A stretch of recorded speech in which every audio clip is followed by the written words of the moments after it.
말레이시아의 코로나 바이러스 감염증 확산 속도가 심상치 않습니다.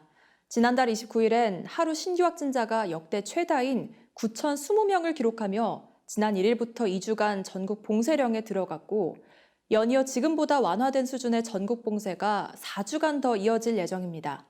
자세한 소식 현지 특파원 연결해 알아봅니다. 박종태 특파원. 네, 안녕하세요. 현재 전국 이동명령 제한이 내려지면서 나라 전체가 봉쇄 상황이라고 들었는데 얼마나 심각한 상황인가요? 네, 현재 말레이시아는 3차 전국 봉쇄령이 내려진 상황입니다. 지난 5월 29일 1일 신규 확진자 수가 최고치인 9,020명까지 달했고, 이에 지난 6월 1일부터 2주간 전국 봉쇄령이 시행되고 있는데요. 6월 6일 기준으로 1일 확진자 수는 6,241명으로 다소 내려왔지만 주말 검사 건수가 줄어 아직 안심할 수 있는 상황은 아닙니다. 우선 6월 14일까지의 봉쇄 기간 동안은 집에서 반경 10km 내에만 이동이 가능하고요. 이것도 생활 필수품을 구매하기 위해서 차에 탑승할 수 있는 을 2명까지만 허용하고 있습니다. 12세 이하는 바깥 출입이 아예 금지되고 있습니다. 음식점은 테이크아웃이나 배달만 영업이 가능하고 전반적으로 모든 개인 사회 활동이 금지되고 있는 상황입니다. 2주간 봉쇄령이 끝나고 나면 4주간 또 봉쇄령이 이어지는데 다만 국가 경제에 미칠 막대한 영향을 고려해서 경제적 부분이 대거 완화된 수준의 봉쇄라고 정부가 5월 28일 공식 발표했습니다. 네, 최근 들어 코로나 확산세가 이렇게 폭발적으로 증가한 이유가 뭔가요? 네, 무슬림들의 가장 큰 절기인 라마단이 끝나고 5월 13일, 14일 하리라야라는 이슬람 명절 기간에 부모와 친척을 찾아 지역 간 이동이 많아지고 거리 두기가 지켜지지 않은 것이 영향이 크다 하겠습니다. 라마단 기간 중에도 계속 3,000명대, 4,000명대에서 오르내리다가 하리라야 명절이 끝난 일주일 후부터 가파른 상승 곡선을 그리기 시작했습니다. 작년 하리라야에는 정부가 강력하게 대처를 했는데 이번에는 작년보다는 코로나 관리에 느슨한 면이 없지 않았나 하는 게 일반적인 평가입니다. 현재 백신 수급 상황은 원활한가요?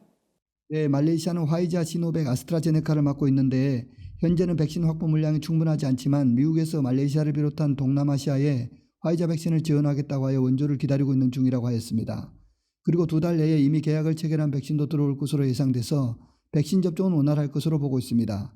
정부의 공식 통계로는 2차까지 접종을 마친 사람은 110만 명, 그리고 1차 접종을 마친 사람이 230만 명으로 약 10% 근접한 정도로 백신 접종률을 끌어올리고 있는 중입니다. 네, 현지 한인들은 백신 접종을 두고 어떤 분위기인가요? 주변에 백신 접종 끝낸 분들 이야기로는 약간 뻐근한 정도로 크게 문제는 없었다는 반응이고 전반적으로 백신을 맞겠다고 신청하는 분위기입니다. 저도 신청을 해둔 상태입니다. 아스트라제네카의 경우 현지 말레이시안들이 이 백신에 대한 거부 의사가 많아지자 자국민 외국인 상관없이 18세 이상 성인은 누구든 신청하면 다 맞을 수 있게 해서 외국인들도 백신 접종하는 데는 크게 어려움이 없어 보입니다. 코로나로 인해 봉쇄령이 지속되면서 피로도가 높을 것 같은데요. 특히 현지 교회와 성도들의 어려움이 크다고요. 이동 제한 명령과 봉쇄령이 계속 반복되면서 도심 내에 건물을 임대해 예배하는 현지 교회들이 재정적으로 가장 어려운 상황이라 생각됩니다. 수도 쿠알라룸푸르가 있는 서말레이시아는 직장이나 교육 문제로 동말레이시아와 주변 국가에서 오는 사람들이 많습니다. 특히 인도네시아는 말레이시아랑 언어가 비슷하고 인도네시아에서 직장을 위해 넘어온 사람들이 많고 그 가운데는 크리스찬이 많았습니다. 그런데 코로나로 인해서 고향으로 돌아가거나 본국으로 교육할 수밖에 없는 상황이 되니까 성도들이 거의 나오지 못하게 되었습니다.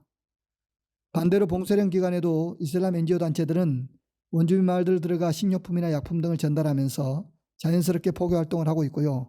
이러한 점에서 각 마을마다 사역자들이 원주민 성도들에게 흔들리지 않는 믿음에 대해 지속적으로 교육하고 있습니다. 네, 기도 제목 전해주시죠. 가장 먼저 도심 내의 현지인 교회들이 재정적 어려움을 잘 이겨나가고 성도들이 온라인 예배에도 적극 참여할 수 있도록 기도해 주십시오. 그리고 하루빨리 백신 접종을 마쳐서 자유롭게 신앙생활할 수 있도록 함께 기도해 주시고요. 마지막으로 이 기간 동안 성도들이 흔들림 없이 더욱 주님을 신뢰함으로 나아가도록 기도해 주시면 감사하겠습니다. 네, 함께 기도하겠습니다. 네, 고맙습니다.